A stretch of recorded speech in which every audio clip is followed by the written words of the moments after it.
Alright, hello all you crazy people out there, my name is Dragonite, and welcome back to Harvest December. Shiro stretched her legs under the Horigotatsu. Her toes brushed against something soft. Hmm?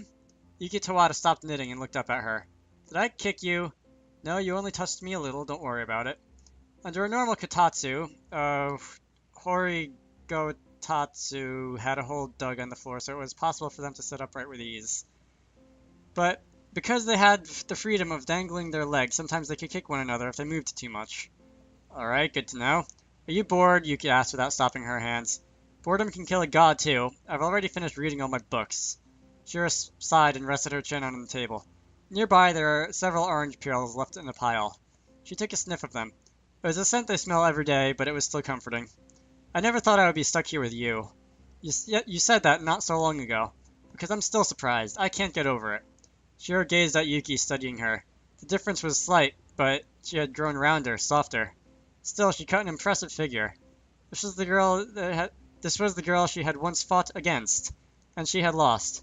Yuki had won, and she was chosen. But yet, she had thrown everything away for her child. Unlike herself, Shiro was eager to discard the child as long as Masaki stayed with her. Now she knew her mistake.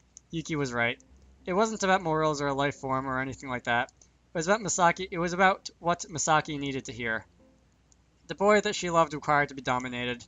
He wanted a strong woman who wouldn't bend to his will, someone that wouldn't shape himself to suit him, someone that took her own opinion, someone that could demand, someone that could make him think he wanted what she wanted, someone worthy to be a slave to. To Masaki, Yuki was right. It was twisted, yes, but still right. How mundane. Shiro tilted her head sideways. The table felt cool and comfortable as she pressed her cheek on the surface. The house Mikami created for them was a traditional Japanese farmer's hut, one that looked like it had been standing for 100 years. But Mikami was proud that it channeled digital television. That's a very random detail. There was the Horigotatsu, and she had unlimited access to oranges. Aren't I lucky? Lucky? Yuki asked back, unsure what to make of her comment. I have a roof over my head, blankets. What more could I ask for? I thought you always had a home. Not for the first child I had. That was a long time ago. The kotatsu made her feel comfortably lazy. She couldn't even bother reaching out for the remote control. Tell me more. About the child? Yuki looked her straight in the eye. She really wanted to know. It's nothing much. Just a story that I found a hole and gave birth in it. That doesn't sound very hygienic. I didn't have a midwife either. It was my first time, and I was alone, and I had to figure things out myself. Alone? What about your husband? The same as us now. I don't remember if he ran away or he died, but either way he wasn't there. It was a very long time ago. Things are better now. Shall I stop with the story? Please continue. To be honest, I don't remember much anymore. I just remember that it was very cold and I cried a lot. But even still, Shiro smiled. Happy isn't a word to describe how I felt when I held the child in my arms. Really, I had something that I could truly celebrate. Of course it felt amazing. Shiro reached out and grabbed one of the oranges sitting in the basket. So it matters.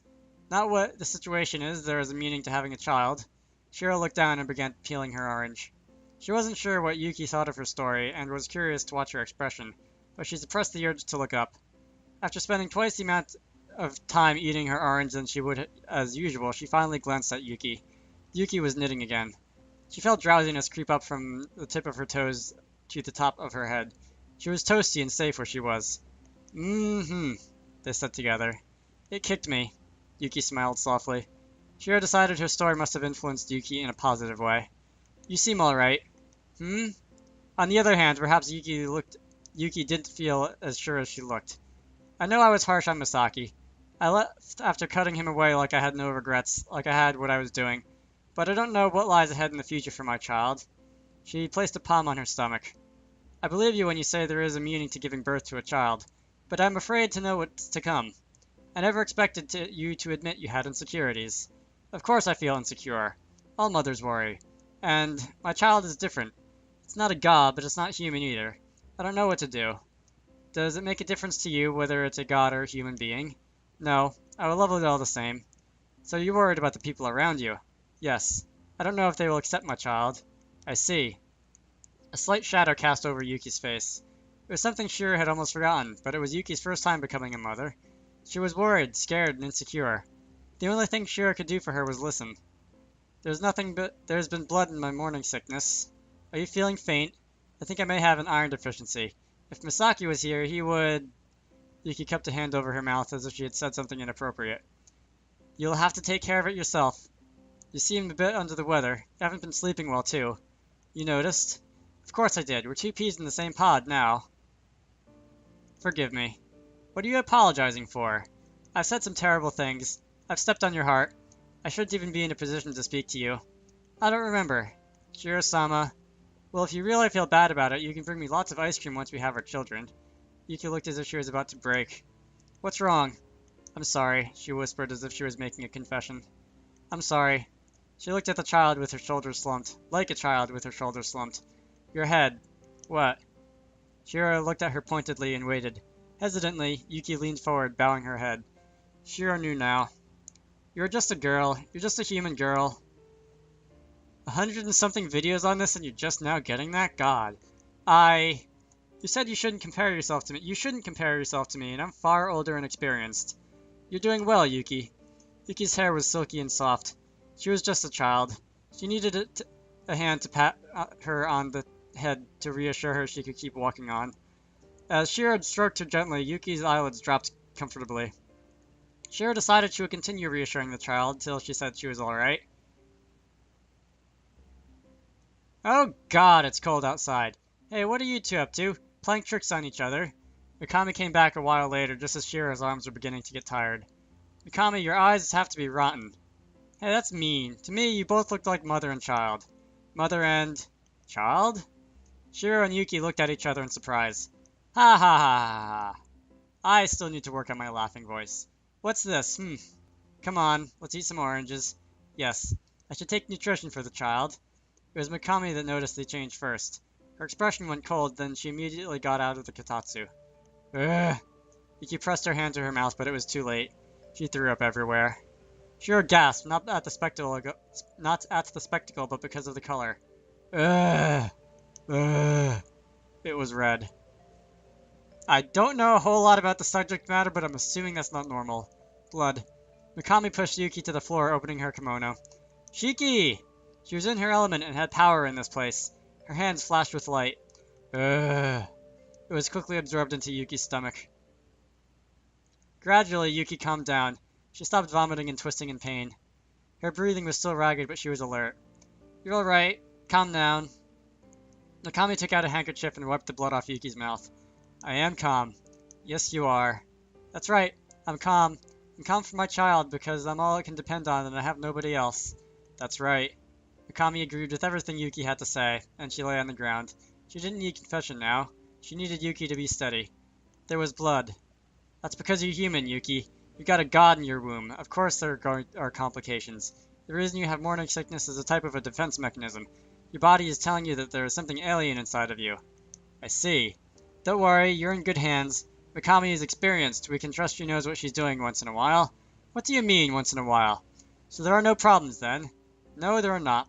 You're all right, Mikami said, then she glanced towards Shiro. She immediately knew what Mikami was trying to say. Mikami had lied. Was this even edible, I wondered, as my chopsticks wandered in the air. Well, there are recipes that require you to cook chicken and coke. Why? Why would you put such things together? My dad, Takaki, was sitting on the opposite me, mirroring my actions. Our chopsticks would move forward, hesitate to pick up some food, and retreat back to the miso soup. I'm pretty conservative when it comes to my taste in food. Dad, you're a pioneer. You could set an example by trying it first. Son, you have to learn how to be considerate of your elders. Besides, you're the youth. Don't be afraid to step forward. That is how innovation evolves.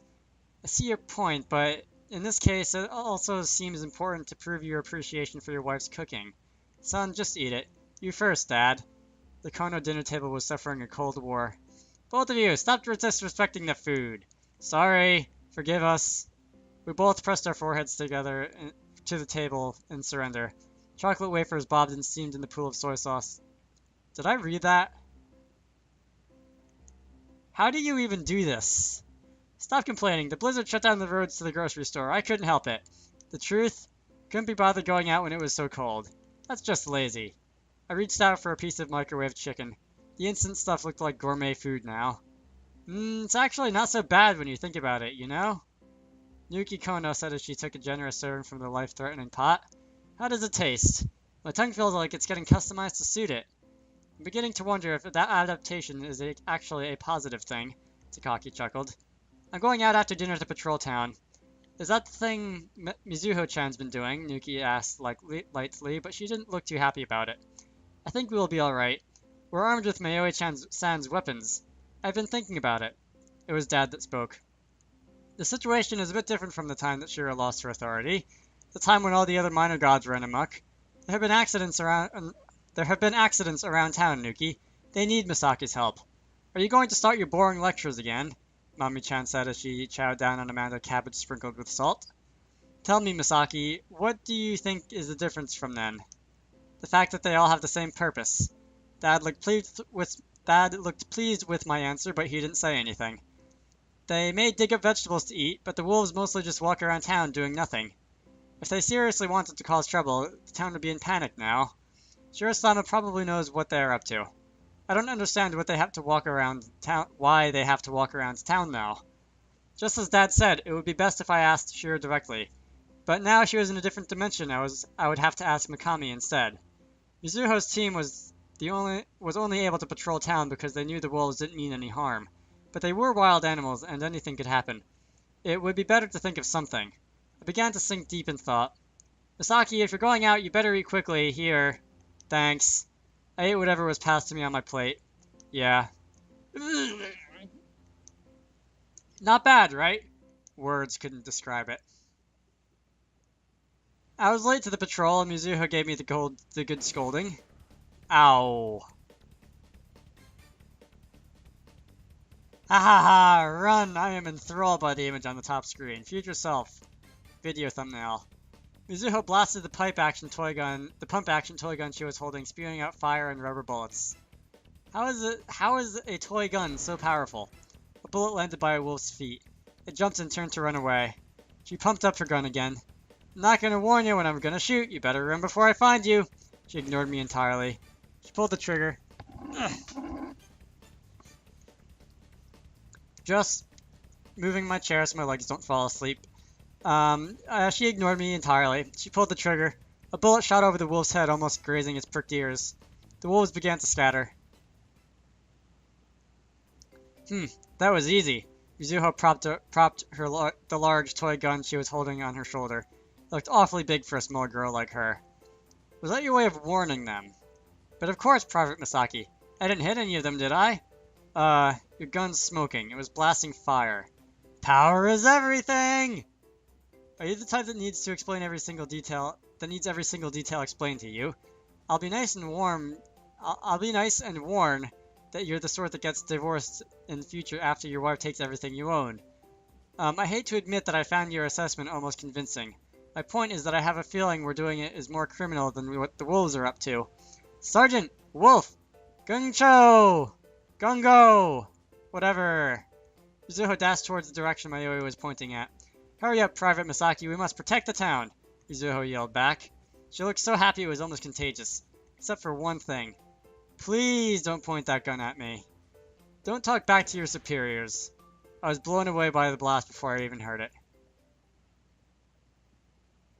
Okay. After 2 hours, we were exhausted. Mizouhu-san, can we rest? This is only round 1, you wimp. It's my first time. I don't have your expertise, ma'am. Oh, alright. Today I'll make an exception and let you rest, but next time you're going to have to work extra hard. I'm astounded at the amount of innuendo you managed to jam into that short conversation. What? I missed that.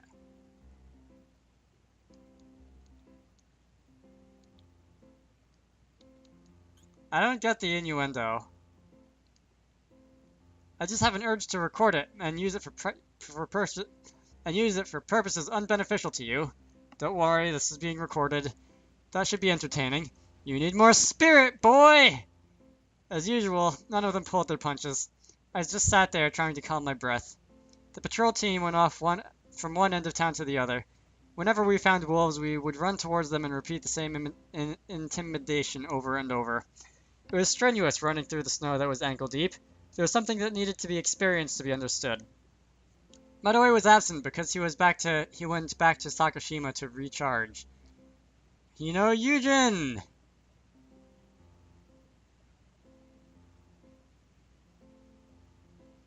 Alright, I guess fire. Mizouhu had even brought a set of the clappers that were just mentioned in the vocabulary word on the top screen. I didn't know raising fire awareness was part of our criteria. The youth organization asked me to do this while we were patrolling. I'll have you know I wasn't bribed by 3 boxes of oranges. No, I'm being nice. It's not it at all, Olivia. The special clapper, the Towering Inferno version 4, sends a sublime message to people, making them believe it's warmer than it is. It encourages them to switch off the heaters they aren't using. That's wonderful, so kind to the environment. They can enjoy frozen bananas for breakfast the next day. That's not all. It also helps them to get sensitive to the smell of oil and newspaper. They can easily spot pyromaniacs and beat the shit out of them before they do anything. The senses are augmented to the radius of 1 kilometer. Wow, everyone could be a hero. And it's a bit worrying that our viewers have to get blood on their hands. What is this? Don't worry, the Towering Inferno version 4 is equipped with safety features. They won't kill the pyromaniac, they'll only beat him up till he's senseless. And then they will forget everything that happened in the hour. You don't have to live a life of guilt, folks. That's wonderful, Bob. I'll order one right away. I have to say, I'm not entertained by this. It was somewhat funny the first time, but the second, third, 17th time that she went off like this is kind of annoying. Don't ignore us! I really didn't want to listen to her infomercials. Why do you think so, Masaki-san? Because of how they're positioned. It was Mizukami-san that answered instead. It's been a while since I did one of those. Why won't you all listen? Shut up, Maoi-san. Damn you all. So what's the sort of pattern? I took out my cell phone and Mizouhu and the others did the same. The map application Maoi created had evolved into something that included a GPS mode so accurate it could calculate the distance by the centimeter. I find that a little unlikely. I've been noting down the areas we chased the wolves away from. I sent Maoi the information on my map. It's different from July. Maoi, who had finally calmed down, opened her computer and updated her script. Can you send everyone the data? I already have. Update your maps. Don't press F5. This... Everybody stared at their updated maps. It's so even. It looks too organized. The red dots on the maps were spaced out evenly throughout town. It's like they were planning an attack, so there wouldn't be any regular... So there shouldn't be so regular in their movements. Beasts. Pfft, you're a squirrel. I see your intellect has degenerated so much that you don't see how squirrels are royal creatures that belong to the top of the food chain. How's your bald spot growing out? Wah! I relished my victory. Still, Kasumi has a point. Having a regular routine would only put the wolves in danger. They would be easily read. We found difficulty handling the situation in July simply because we had no idea when or where the gods would turn up or something. Come to think of it, I think I found them in the same places yesterday too. Major Masaki, give me your opinion on this. Major? It's my first day and I get a promotion. Congratulations on your promotion in the modern ages where climbing the ranks means more responsibilities and less benefits. Thank you for the enlightening compliments, Mizukami-san. You make me want to resign on the spot. Anyway, I think the wolves have a different purpose. What purpose? They're on duty. Unlike the gods in July that caused havoc wherever they went, whenever they wanted, they restrain themselves and stay orderly. I told them of the conversation I had with Dad. But they're still causing damage. Yes, but it could be worse. They are petty crimes compared to what they are capable of. They can't be ignored, though. Mizouhu pouted. She was the daughter of a farmer through and through. The reason why the wolves are causing trouble may be the same as July, though. Shiro's authority is weakening. But I thought she's alright now after August. Oh, you mean she's distracted because she's concentrating on her pregnancy? That's just part of the reason. So you think they're here for a different reason. Although I don't have a clue what the reason is. What reason it is, whatever. The wolves came starting at the end of last month. They were there for Shiro, that I was sure of. Shiro had been unstable since I chose Yuki over her, and I wouldn't be surprised if she created an army against us. But I doubted she would try to hurt us now that she was so close to her labor. Shiro wasn't malicious. She didn't want to hurt anybody any more than I did. The wolves stayed loyal, returning to their spot every day. That meant... You know what? I'm cold. Mizouhu slurped her canned red bean soup. Drink up, people, it's on me. Actually, I paid for everything. Shh, don't tell them that. Give your superiors some farce. I chuckled and sipped my can of coffee. I didn't know why, but sweetened coffee tasted so much better when it was cold outside. I've heard about the rumors of Sine closing down, so it's true. We're all huddled by the vending machine in front of the Sine. We thought to warm up there, but it was closed. So everybody knows about it now. It's a small town. Will it affect you, Mayoi-san? Unlike kids, adults don't often play at each other's houses. We need places like Sine to socialize. Yumi makes me toasted walnuts. I can't stand living without them. We all sighed in unison. Part of our everyday life was crumbling away. We were too young to experience so much loss at the same time. Reality was merciless. Time wouldn't wait. Well? Mizouhu tossed her empty scan into the rubbish bin. Come on, everybody. Break time's over. Now we know where the wolves are, we can go from point to point. Huh? Wait! I ran after Mizouhu, who was briskly walking away. I was surprised at her sudden change in attitude, but something else was bothering me too. Toyama. What? Aren't you worried? I asked. Sine might be closing down and Sine might move away. Why are you doing this? Aren't you concerned? I thought about it too, but... It's us. I'm sure we'll figure something out. She grinned. So we all gotta do what best we can and give it our best. So we all gotta do is what we can is... So what we all gotta do is do what we can and give it our best. Alright. Rooting is hard. But there's no guarantee things will work out. Do you really need a guarantee? I was at a loss for words, again. She took my silence for the end of our conversation. She yelled at the others behind us to hurry up. Mizouhu Toyama was doing what she could.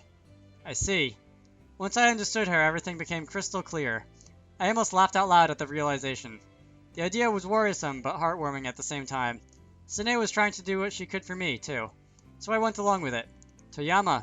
What? Let's just do this. Very good. She patted me on the head.